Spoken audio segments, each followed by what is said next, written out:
Hi viewers, welcome to new video. ఇప్పుడు మనం తంజావూరులోని బృహదేశ్వరాలయంలో ఉన్నాం.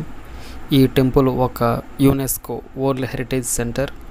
ఈ టెంపుల్లో చాలా ముఖ్యమైన ఆర్కిటెక్చర్ అండ్ దీంట్లో వాడిన స్టోన్ ఇక్కడెక్కడ దొరకదు. దాని గురించి మనం ముందు తెలుసుకుందాం. ఈ టెంపుల్లో అందరికీ ఫస్ట్ గుర్తొచ్చేది గోపురం, ఎందుకంటే ఆ గోపురం పైన ఒక డోమ్ ఉంటుంది. ఆ డోమ్ నియర్లీ 80 టన్స్ ఉంటుంది. ఈ గుడిని రాజరాజ చోళ 1003 సంవత్సరం నుండి 1010 సంవత్సరం వరకు, అంటే 7 సంవత్సరాలు నిర్మించారు. ఈ టెంపుల్ ప్రతి ఒక్క అణువు, ప్రతి ఒక్క కార్నర్ దీంట్లో ఒక స్పెషల్. ఎందుకంటే అంత అద్భుతమైన ఆర్కిటెక్చర్ ఇండియాలో ఇంకెక్కడా కనబడదు. దక్షిణ భారతదేశంలో నెంబర్ 1 టెంపుల్గా ఉంటుంది. ఇక్కడికి ఇండియన్స్ కంటే ఫారినర్స్ టూర్ ఎక్కువ వస్తుంటారు. ఇది చాలా అందంగా ఉంటుంది. ఈ టెంపుల్ గురించి ఇంకా చెప్పుకోవాలనుకుంటే, అయితే ఈ టెంపుల్ పైన ఉన్న డోమ్ని 80 టన్స్ ఉంటుంది వెయిట్. ఆ టైంలో దీన్ని ఏ టెక్నాలజీ లేకుండా ఎలా పైకి పెట్టారో ఇంతవరకు ఎవ్వరికి అర్థం కాదు. దీని గురించి ఒక కథనం ఉంది. అది వచ్చేసి 6 కిలోమీటర్స్ ర్యాంప్ మట్టితో నిర్మించి దాని మీద దీన్ని ఏనుగులు మనుషులతో లాగించారని దీనికి ఒక కథ ఉంది. కాంపౌండ్ లోపల చాలా గుళ్ళు ఉంటాయి. అందులో ఈ బృహదేశ్వర ఆలయంలో ఉన్న ఒక టెంపుల్ ఒకటి, దాని తర్వాత వచ్చేసి వరాహిమాత టెంపుల్, తర్వాత చండికేశ్వర స్వామి టెంపుల్, తర్వాత నటరాజన్ టెంపుల్, తర్వాత అమ్మవారి గుడి, ఇలా చాలా ఉంటాయి. అన్నిటినీ దర్శించండి.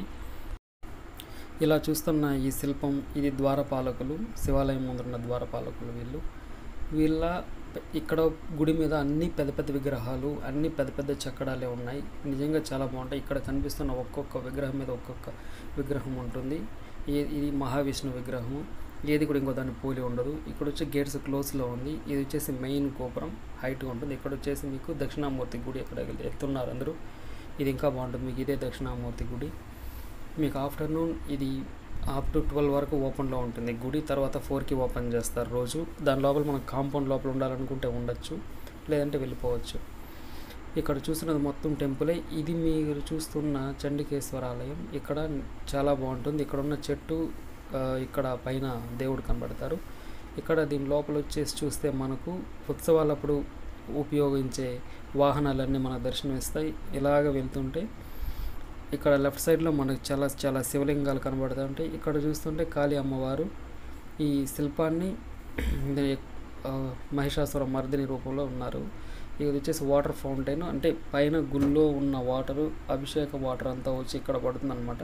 ఇక్కడ నుంచి తర్వాత వెళ్తుంది. ఆ టైంలో కూడా డ్రైనేజీ సిస్టమ్ని కావచ్చు, వేస్ట్ వాటర్ని కావచ్చు, చాలా బాగా చేశారు. ఇక్కడ కూడా చిన్న సైనికుల విగ్రహాలు, దేవుళ్ళ విగ్రహాలు అన్నీ చాలా బాగా చెక్కారు. మీరు వెళ్ళినప్పుడు 4K కెమెరా షూట్ చేసుకోండి, ఇంకా బాగుంటుంది. ఇది వచ్చేసి రూఫ్ టాప్. ఎంత బాగుందంటే రూఫ్ టాప్ ఇక్కడ ఉన్న మోడర్న్ కంటే అప్పుడు ఉన్నదే బాగుంది. ఇది చండికేశ్వర స్వామి ఆలయం. ఇక్కడ చండికేశ్వర స్వామి ఉంటారు. మనం వెళ్ళి దర్శించుకోవచ్చు. ఒక్కొక్క విగ్రహం ఒక్కో డైమండ్ అసలు. ఇక్కడ చూస్తారు కదా అమ్మవారు పక్కన సేవకులు. ఈ విగ్రహం పద్మం పైన కూర్చున్నారు అమ్మవారు. ఈ విగ్రహాలు చాలా బాగున్నాయి. చాలా పెద్ద విగ్రహాలు. ఈ ఆర్కిటెక్చర్ అప్పట్లో ఎలా కట్టారు ఎవరికి తెలియదు. ఈ ఆలయాన్ని కట్టిన మొత్తం గ్రానైట్ రాయి. ఆ గ్రానైట్ చుట్టుపక్కల 100 కిలోమీటర్స్ రేడియస్లో ఎక్కడకనే దొరకదు. ఆ టైంలో దీన్ని ఎక్కడి నుంచి తెచ్చారు ఎవరికి తెలియదు. 2 కొండలు తొలిచి రాళ్ళు ఇక్కడికి తెచ్చి దాన్ని చెక్కారని చెప్తుంటారు.